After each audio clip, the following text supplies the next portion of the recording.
Welcome, everyone. I'm Melissa Costello, Transformational Life Coach and founder of Karma Chow.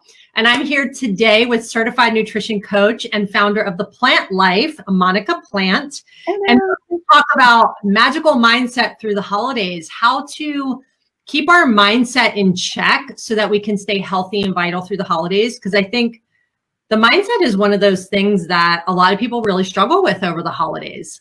Yeah. Yeah. Yeah. Well, especially right now. I know. I mean, I just think everything else going on, right? Yeah. And the holidays are just going to look so different for people this year. So I think putting a whole different sort of stress on people that, they're not sure about. Right. Yeah. So we're going to get into all that and share some awesome tips. But first, I want to hear about you and your story. So how did you, so you're an actor and you serve creatives and, and you've had your own experience with burnout and not taking care of yourself and all that. So share your story with us. Tell us how you got into health coaching and, just kind of like what led you here. Oh my gosh. Well, I think like you and I have talked about, we have very similar stories in that, when I was a little bit younger, obviously, I mean, this journey has been a long journey, which is why I became a health coach too. Cause I was like, man, if I knew then what I know now, right. Oh my gosh, I would have saved myself so much trauma. But, it all started, when I first moved to Los Angeles in pursuit of being an actor. I'm also a fit model. So, on top of all of the heightened sort of issues with body image, beauty, age, all of those things that I think actors deal with, right? I mean, it's just everything's so much more heightened for which is why obviously that's my experience. I have all sorts of different types of clients, but it makes sense to have that, be able to talk about acting and sort of the industry a little bit too, because it's like, take what we as normal people, have issues with, body image, age, beauty, health, all of those things, and then amplify it. Amplify it by 300, right? Yeah. And then, on top of it, I was a fit model, or I am still a fit model. So for those of you who don't know what that is, every clothing manufacturer has someone that they fit their clothes to. So I'm their sample size. So I get measured, once a month. So it's stressful in itself, right? On top of all of that. So, here I was, I had, multiple fit modeling clients and, you're standing for the majority of the day and you're changing and you're standing and people are like, oh, that sounds fun. I was like, really? Go trying on clothes for 6 hours, and have people poking and prodding at you. It's interesting how I had to sort of shut down in a lot of ways to just protect myself from the energy of all of that.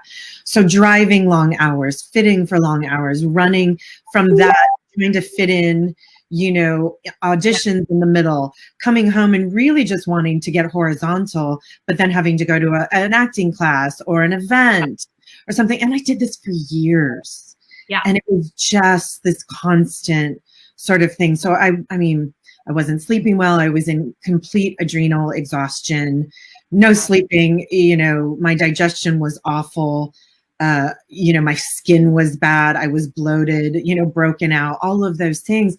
And then I ended up going to some event and got a type of food poisoning. It wasn't the one, it wasn't the type that like you get sick one night and then the next day you're fine. It was a stomach bacteria that lasted 2.5 months. Oh my gosh. Wow.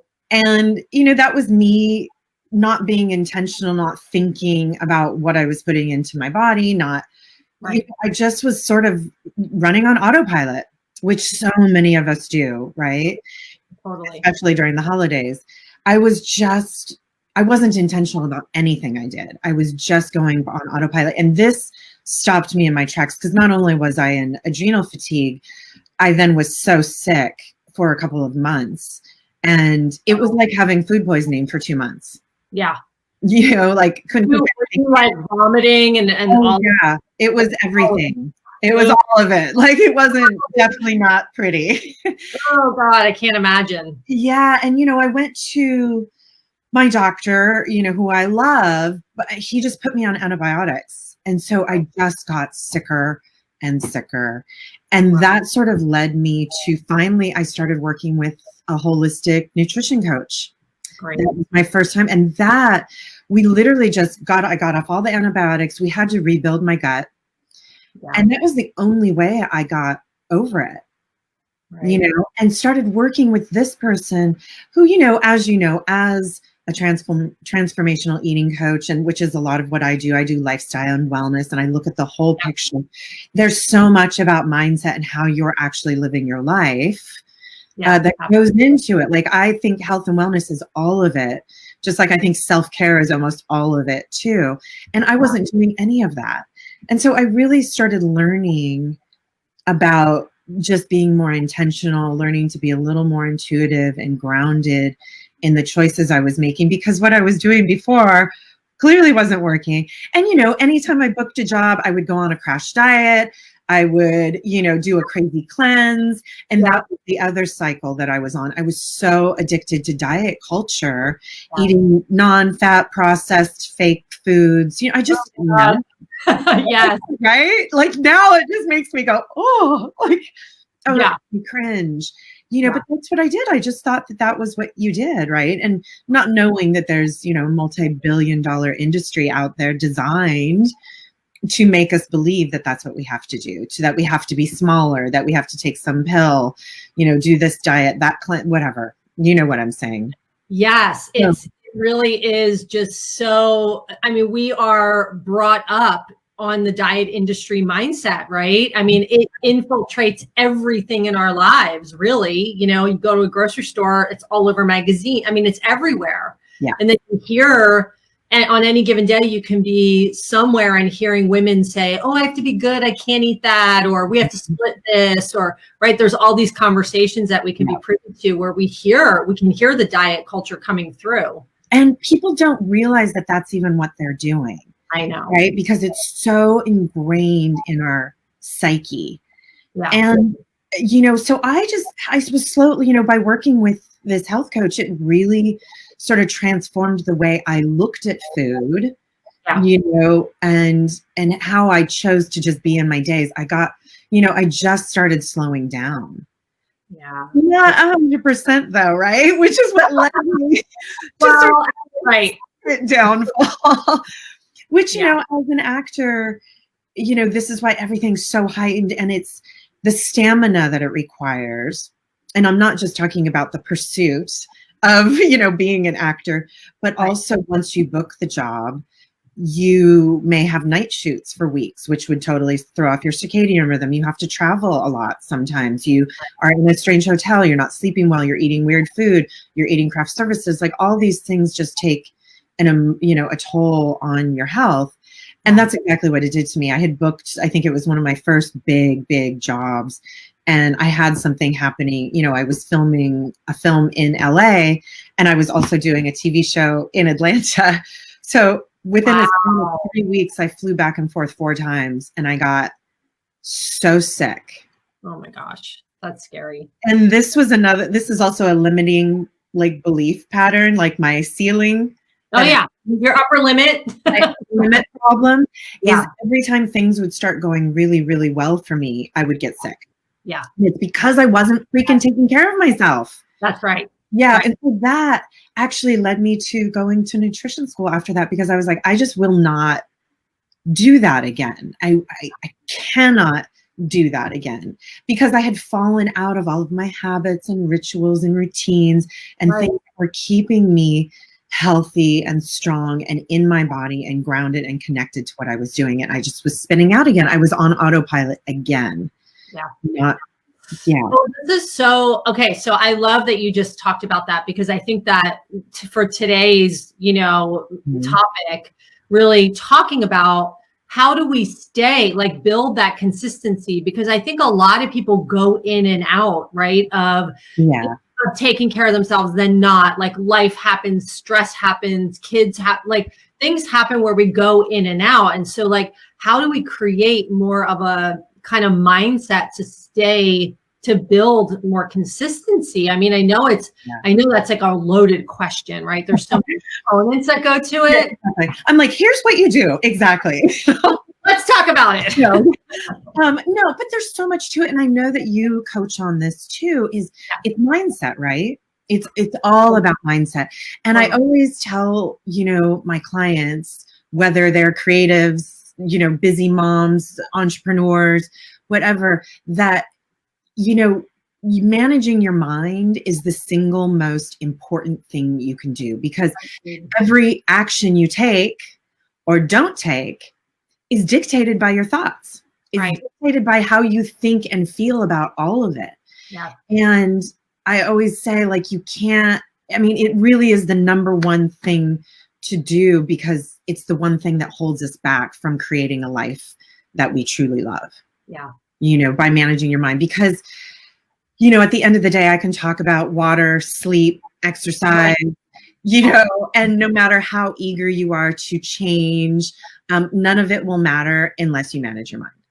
Like, health, wellness, love, success does not grow in a toxic environment. That's right. Which obviously we all know that the mind can definitely be without care and direction. Yeah. Right? Think about how we talk about ourselves. I know. Our heads. Oh my gosh. If we talk to people like that. Oh, I know. It's awful. It's awful the way we would have no friends. Yeah, I know. Yeah. And you brought up earlier the limiting beliefs, the upper limits, like every time you started to get towards success or things started going really well, something would happen, right? You'd hit that kind of upper limit and you get sick, or because you didn't have the kind of the mindset to stay connected to what was really important, right? Exactly, because I just started going again on autopilot, and it's something that I really coach around, is being more intentional in your choices. And all of it comes down to getting quiet, giving yourself the time, the space. Gosh, even if you're just starting with 5 minutes a day. Yeah. Right. To get quiet, because the more you give yourself the space, the time of peace and quiet, the more clarity, the more intuition, the more intentional you can be in your life, right?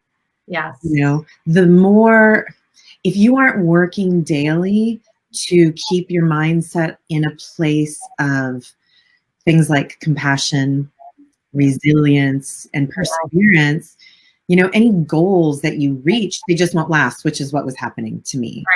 Right. Yeah. And I think the way a lot of people approach goals too is, it's not always aligned with, like we approach goals with a high expectation and a lot of pressure versus knowing like what the tiny little steps are that we need to take to get there. And I think, tiny steps. And if you all want to jump from like here to there, right? I want to lose, somebody makes this ridiculous goal around, I want to lose 30 pounds by the time my daughter gets married in 3 months. And it's like, wait a minute, right? Like, how are you going to do that? Is that realistic? And I think the way we approach goal setting is so important and part of the mindset, right? Well, because it's the same reason diets don't work. Right. It's the same reason that like 90% of diets, or it might even be higher, but like fail. Yeah. It's because they're focused on an outcome rather than actually shifting the behavior to get there. Yes. Because like you can lose 10 pounds by starving yourself or doing some crazy, like, I'm going to just eat potatoes or, whatever.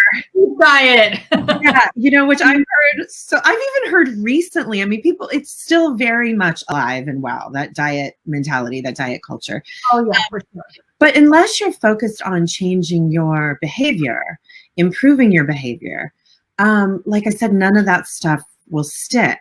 Right. It's, and it takes guts, right? Because looking at your mindset, not looking, but feeling into it, those moments, going inward in those moments of peace and quiet, so you can gain clarity, so you can get more grounded, so you can hopefully get in touch with your inner self, your inner guidance. Mm-hmm. It takes going deep, and it takes looking under the rug and seeing what's in there. Yeah. And that can be, it's really scary for a lot of us, because one is if you find something you don't like. Right.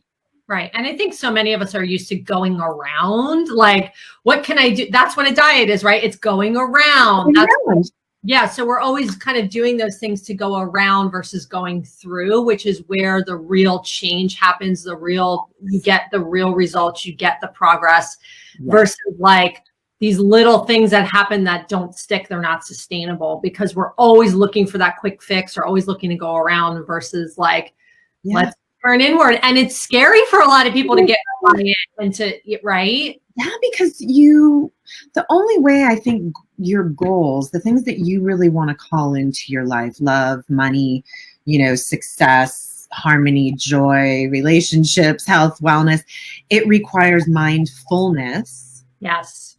And like I said, it can be really uncomfortable for a lot of people because, again, it doesn't require complex measures. It's really just getting quiet and getting introspective. But again, that's where you might uncover, things like you might start questioning the relationship you're in, the job you're in, it's going to make you question those things, which is also okay. Yeah. Because like I said, a lot of us are just going through life on autopilot, not looking at those things like, are you really happy? Are you really, going towards how you want to be and feel in your life? Or are you just sort of going on autopilot where we don't have to feel all that stuff? And I think meditation is such a perfect example of that, right? Because I hear so many excuses. It's too hard. I don't know what I'm doing. I mean, do you just sit there? I know. Yeah. You just sit there and breathe. Yeah. And people are always like, I can't stop my mind. And I tell them, like, that's not the reason you meditate. You're not supposed to stop your mind. It's impossible, It's impossible. It's really just about redirecting your focus. Exactly. And that's what I always say, which means like your mind is still going to go, but rather than going on it, rather than going on that ride with it, you just redirect your focus back to your breathing. Right. And that's it. And you'll notice when you really start doing it, it will create these pockets of just like space. Mm-hmm. You'll feel it in the meditation practice, right? Yeah. But I think anything, and this is some of my magical morning routines, I think all of that stuff, right?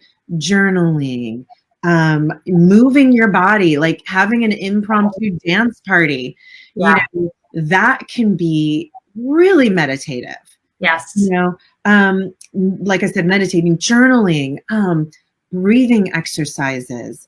There's so many things you can do to just give yourself that space in your day, and I think that actually creating a routine, like a morning routine, I think is my number one way to help you stay grounded in connection and just be more intentional with everything you do throughout your day. How you start your day sort of is a recipe for how you show up in your life. So true. So true. Yeah. Yeah. And I know that we're going to post a link to it at the end, but I know you're offering a free gift to everyone, your magical morning routine guide, which is amazing, by the way, you guys. Oh my God. It has so many good nuggets and good ideas for different things that you could do for your morning routine. It talks about just how powerful morning routines are and how they can support you throughout your day and your life. Really, really powerful. So I'll be posting a link to that, but you want to share any more about like, what do you do for yourself in the morning? Yeah, well, I was going to say, and don't let it scare you, because I know a lot of people right now, our routines are out of sorts, but because we have a little more time, most of us are not going to be traveling during the holidays. It's not going to be as crazy intense having to cook for 20 people or traveling with all your presents. Like, now is the time. Now is the time to set yourself up, and I know that having the kids at home and homeschooling and things like that, it makes it harder. But again, now you're probably set up for a better routine because that's been going on for a while now, right? Right. So I just want to say, like, with all of it, whether it's a morning routine or you doing a nightly routine before bed or both, which I think is great. If you I'm with you. But start small. like we said, it doesn't have to be this big, extravagant, complicated thing. If you can only squeeze in 5 minutes, great, do 5 minutes, set a timer, if you need to do it, but do something. Again, just starting, because mindlessness is not an option when you want to create meaningful change in your life. It's so true. It's so true. You have to stay awake to the choices you make. Yes. I love that. And I want to circle back to what you were saying before when we were talking about, getting quiet and really starting to like hear, well, maybe I don't like the job, or maybe I don't like the relationship. I think, a lot of the times the first step that I really integrate with my clients is getting honest with yourself, right? Yes. Like that is one of the most important keys to making change. And as scary as that can be, it's also very freeing, right? Because we may be in a situation where we don't even know that's the problem until we start to get quiet enough to address it, right? You can't improve a lot. Like you can't improve who you are unless you know who you are. Exactly. Right? I know that sounds so simplistic, but I say this a lot, like you don't know what you don't know. Right. So unless you take the time to actually get to know really where you are, and are you truly happy? What are the things that truly bring you joy? Yes. And are you doing them? Yeah. Like, are you taking actions that bring you closer to those bits of joy? And again, it starts small. What are those tiny things during your day that make you happy? Like for me, I love making a warm bevy in the morning. So good. Whether it's, I always like to say an up-leveled coffee or a matcha, or even just like, I love warm lemon water in the morning. It's the whole process of just, I get up, I do my breathing exercises, I do a little visualization, and then I get up, and I make my morning thing. And that it just makes everything feel calm and cool. And, and especially now that things are getting a little colder in the morning, like it's so lovely. And that just infuses my morning with some joy. It just makes me so happy to do it. It's like my little routine. Yeah. And so I always encourage people to find the things that infuse your day with little bits of joy. Yeah. You can look forward to that feel really nourishing and nurturing, and right. Because I think a lot of people numb out because they're not comforted. They're feeling a lot and they're looking for the comfort, right? So find something that really nourishes you deeply, right, that you look forward to instead of kind of numbing yourself out. I talk to a lot of clients about doing a joy journal. And I know that you were there when we talked about the joy jar. Yeah.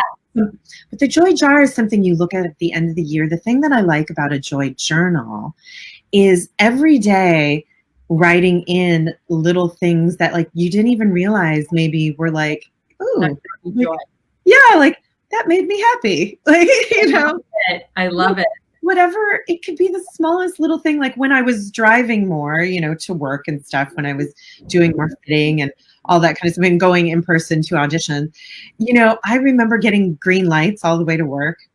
And I was like, this that is like, that's like gratitude. I was like the first thing on my gratitude list. Like I got green lights all the way to work today. Like that was awesome. That is awesome. I mean, it could be those little things, but when you write them down and then you have something you can go to, especially on those days where you're frustrated, you just feel disconnected or out of touch. It's like, what can I do? What can I do? Reading that joy journal and actually taking action, doing one small thing in there will shift your energy so fast. Totally. I love that. Yeah. And it's like your joy little Bible. Yeah.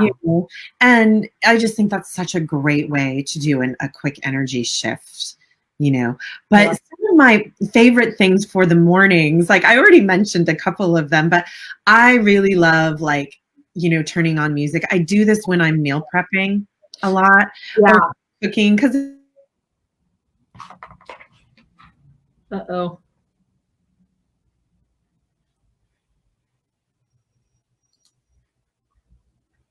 looks like you still. Oh, there we are. Oh, we both froze up. Yeah, so you were talking about music and cooking. Yeah, I was like, turn on great music, and just dance around. Like, so many of us aren't in our body. That's so We're true. not connected to our body because we feel, if we feel like we're not at the weight we want, or, we find all these things to nitpick about, our figure and things like that. I think finding ways to move your body that don't feel like punishment, that aren't necessarily exercise, dancing around to your favorite song, it will just shift your energy. It makes you feel connected. It's one of my favorite things to do for like in the evening. Although I've done it in the morning too. Yeah. And it's such a great way to get your energy, just like shake it up and down. Yeah. Like getting, when you do that in the morning, like, let me tell you, that is setting you up to have an amazing, amazing day. Yeah. I love that. And another one is visualization. And this can be part of your meditation, right? It's like the all-encompassing.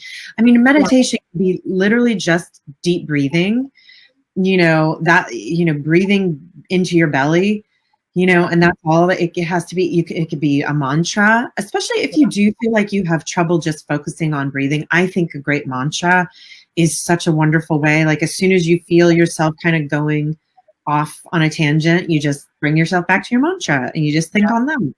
So easy. But visualization, I think, is one of the most powerful sort of meditative tools you can do. Yep. When you get up in the morning and you're taking your 5, 10, 15 minutes to really think and feel into how you want your day to go, your week, your month, your life. I mean, it can get that big, right? But I think setting an intention in the morning and then feeling into it and visualizing it, oh my gosh, like, it will just, even if it doesn't unfold like that, you're just having an intention of how you want to feel during your day is wonderful. Yeah. Right. Can you give an example of like an intention that you set? I know you said you set an intention for yourself, but like what that sounds like, because a lot of people don't know what intentions are. Well, it depends on what I have going on during the day. Like, if it's just a work day, I will often just say something really simple like, this day is going to be filled. I'm going to feel so joyful today. Yeah. Like, I'm going to lean into everything that makes me feel good, whether it's we see, hear, smell, taste, touch, all of my 5 senses. I'm going to really lean in and savor and spend some time on those things that make me feel joyful. I love that. It's also more intentional then, right? So when I'm eating my breakfast, you're more connected. This tastes amazing. Pat on my back, like, I love it. So it can be as simple as that. Like, my day is going to be awesome. My day is going to be, my day is just going to run smoothly and effortless. Yes, that's one of my favorites. Yeah. Effortless and easy. I always say everything's going to be effortless and easy. Yeah. I always say, let it be easy. Let it be easy. That is such a perfect one, especially for the holidays. I love that. I love it. Let it be effortless. Let it be easy. And then breathe into that. And really, I think visualization, and I know you guys have probably heard this before, it really helps when you can feel into that emotion, right? When you can start feeling like, what does that look like? What does an effortless, easy day look like to you? That you visualize. Because when you're visualizing it too, like, you're going to start feeling what it actually feels like to be doing that. Yeah. And it is so powerful. It is I love that. So powerful. Like visioning yourself, if you're thinking about an effortless and easy day, like envisioning yourself moving between task to task very easily and effortlessly, and like staying out of here, which is where I got to do this, right? But being really present is very, very helpful, and just how we move through our day, like always coming back to the present. Yeah, I definitely think that, again, taking that time to give yourself some of the peace and quiet. Yeah.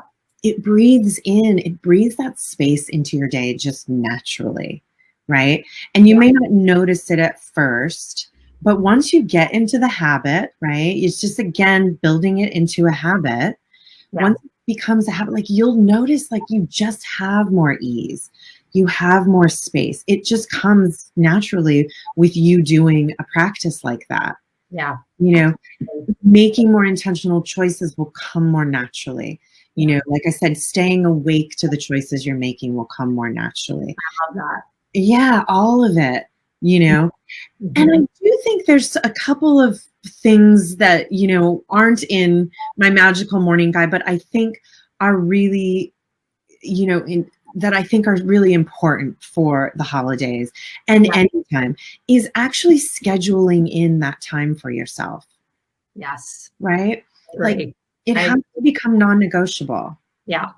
So if you do, you know, if you do have a partner, if you're married, if you have children, that morning time or wherever works for you the best. But I love doing something in the morning, like I said, even if it's 5 minutes, that schedule in that time. Mm-hmm. So that is your private, personal time.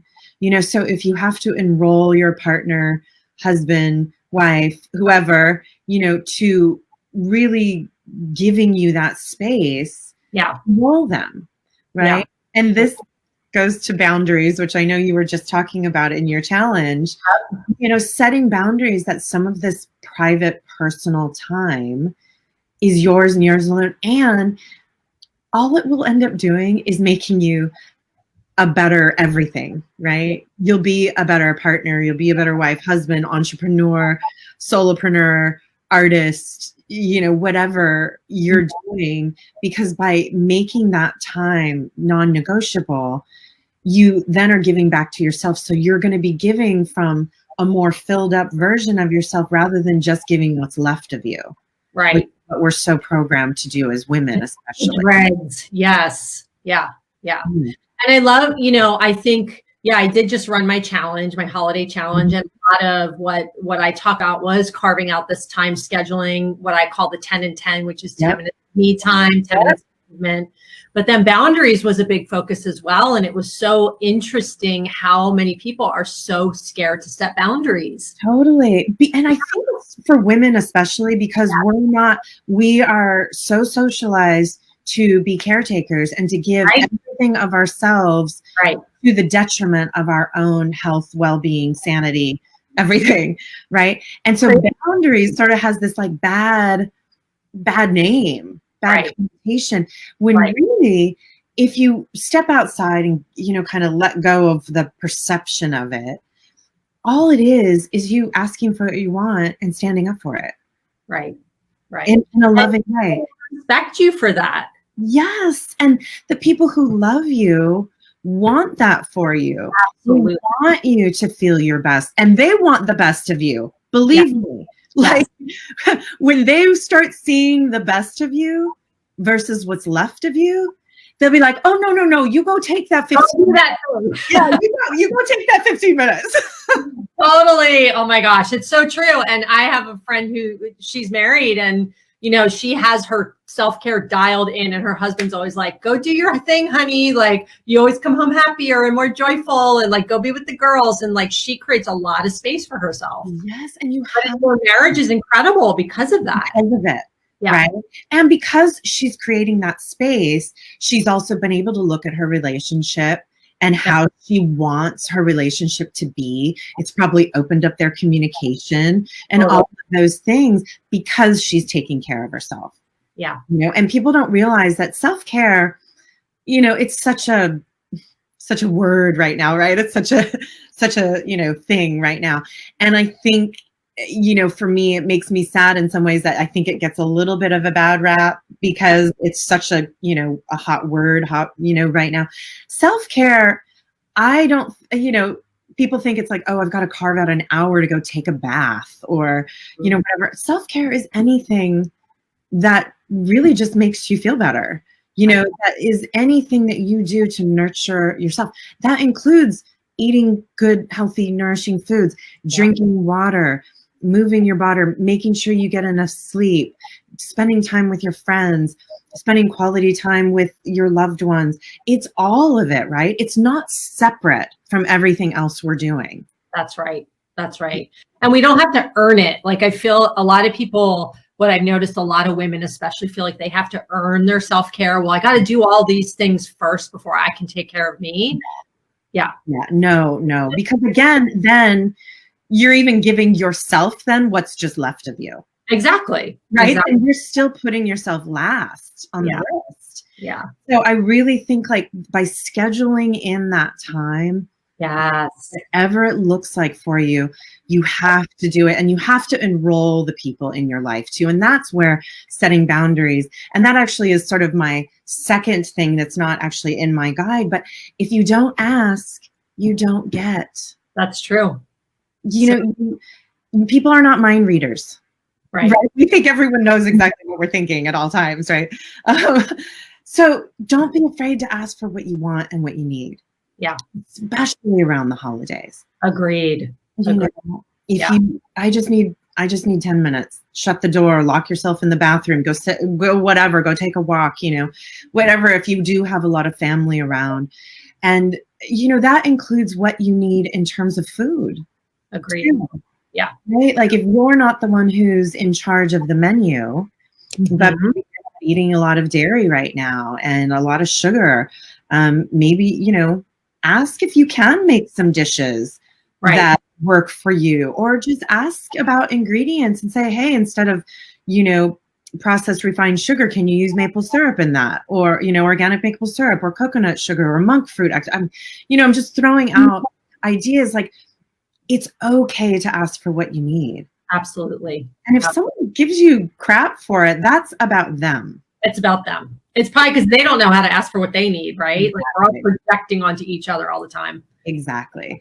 Yeah. So I think those are, important parts of all of it, of being conscious. And then the next one is being conscious of your choices. Right. Said being awake, like, what did you say? Awake choices or awake? You have to stay awake.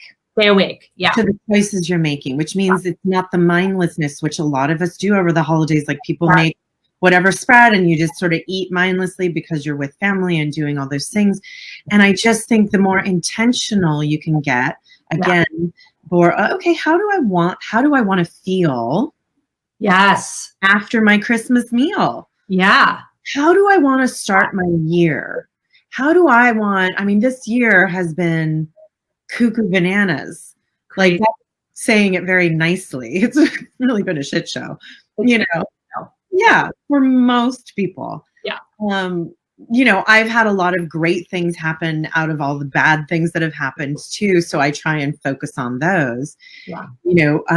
But staying awake to the choices you're making and how you actually want to feel.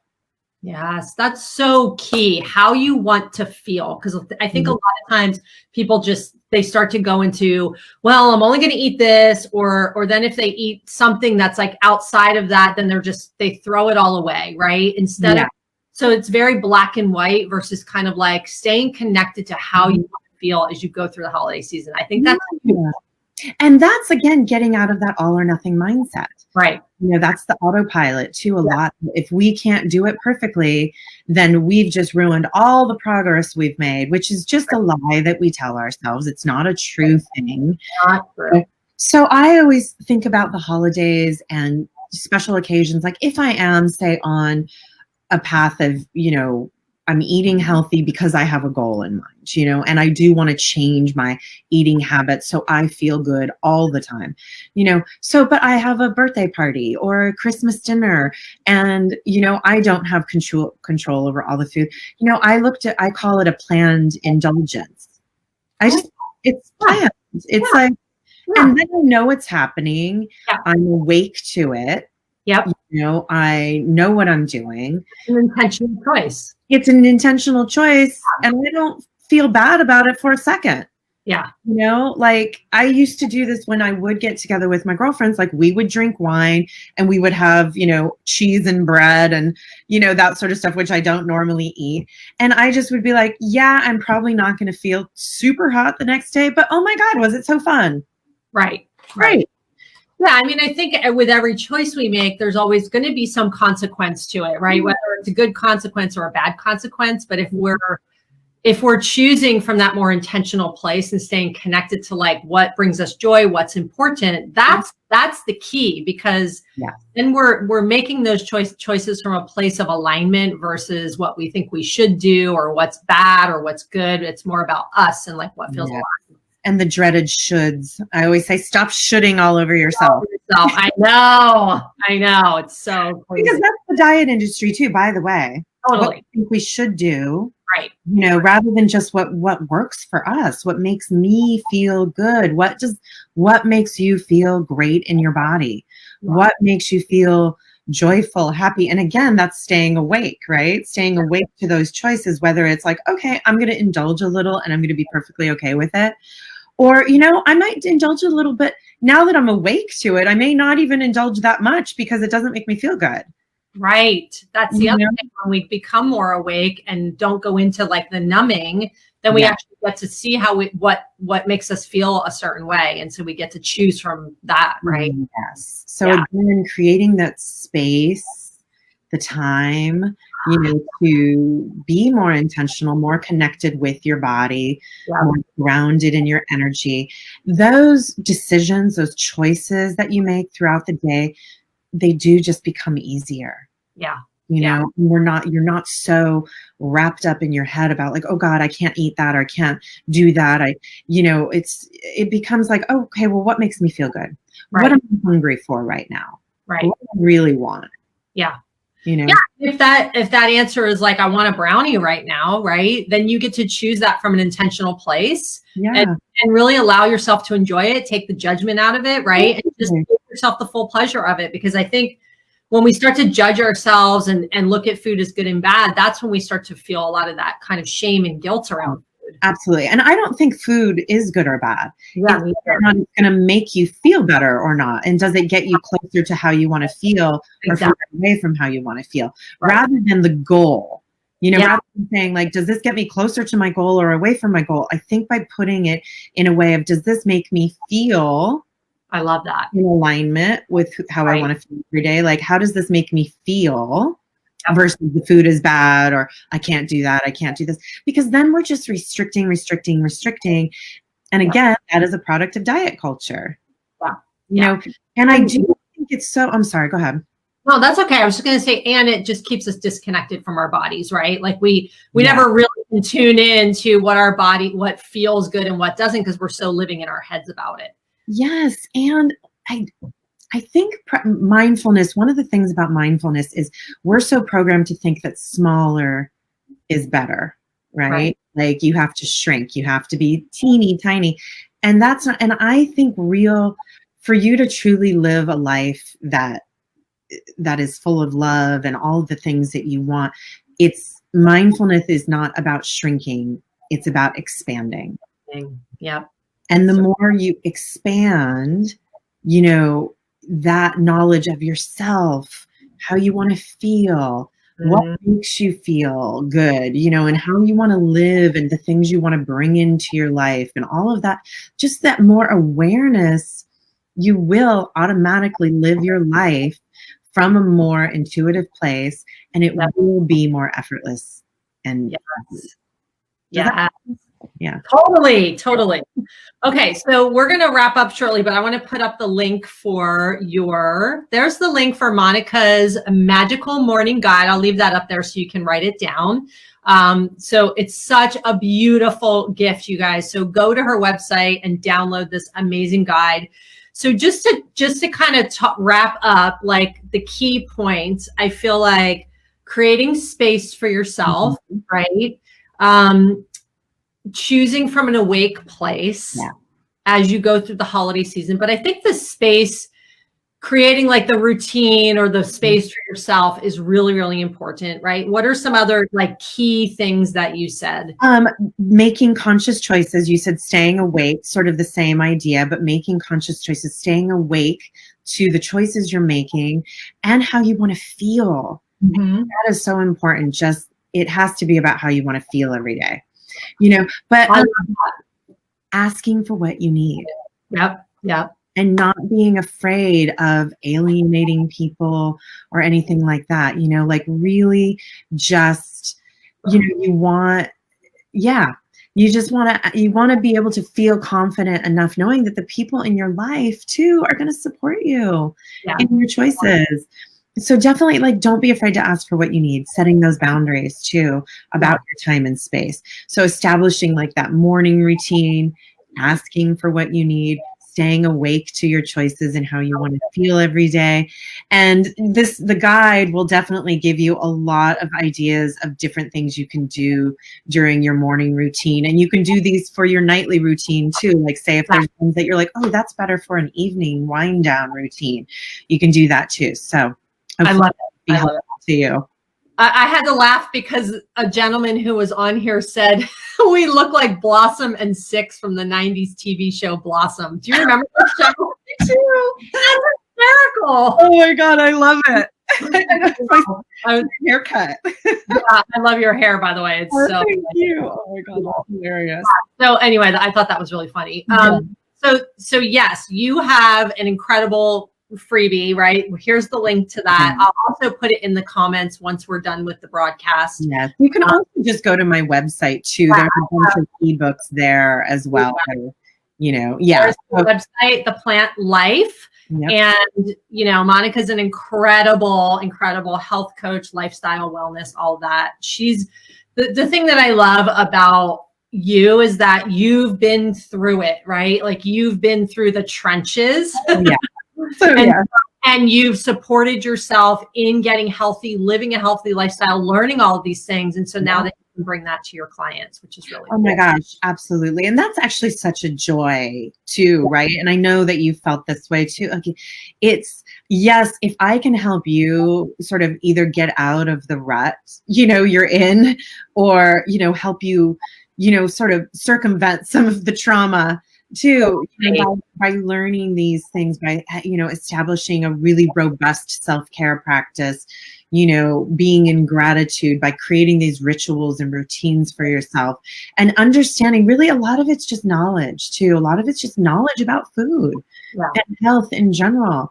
And we get so many mixed messages from society that by working with someone, it was a game changer for me. And I know for you too, like, I couldn't do it by myself. Yeah, it is a game changer. And I encourage everyone to find the person that you feel connected to, that can support you, right? Because we all have something different to offer. And I think it's about who you align with. Absolutely. Like, we could say the same thing, but it's going to resonate with someone differently coming from me or coming from you, depending, like, because our vibe, our energy and all that stuff. So yeah, it's so important it's like dating sort of, right? Right. Right fit. I think that's true for any sort of coach or therapists or even doctors and stuff like that. Like, you have to find the right fit for you. Yeah. That can really help you just expand and get your glow from the inside out. I love that. Yeah. So go visit Monica's website, because there are a lot of other great freebies on there too. I love your website. I've been on there multiple times, and there's so much fun stuff, beautiful photos, but a lot of really good information. So there's a self-care quiz too on the homepage. Yes, that's fun. Self-care style. Ooh, that would be good to know for a lot of people, right? What their self-care style is. Yep. So that's a really fun one on the homepage there. Awesome. Cool. Well, Monica, thank you so much for spending this time with us and for being here. And I hope everybody got a lot out of this conversation. And again, go download your Magical Morning Guide at Monica's site and check out her other stuff as well. And thanks for joining us today, everyone. Thank you so much, Melissa. I just love talking to you all the time. I know. I do have a client shortly, so I would go over with you, but we could talk about everything. I know. All right. Bye, everyone. Have a good one.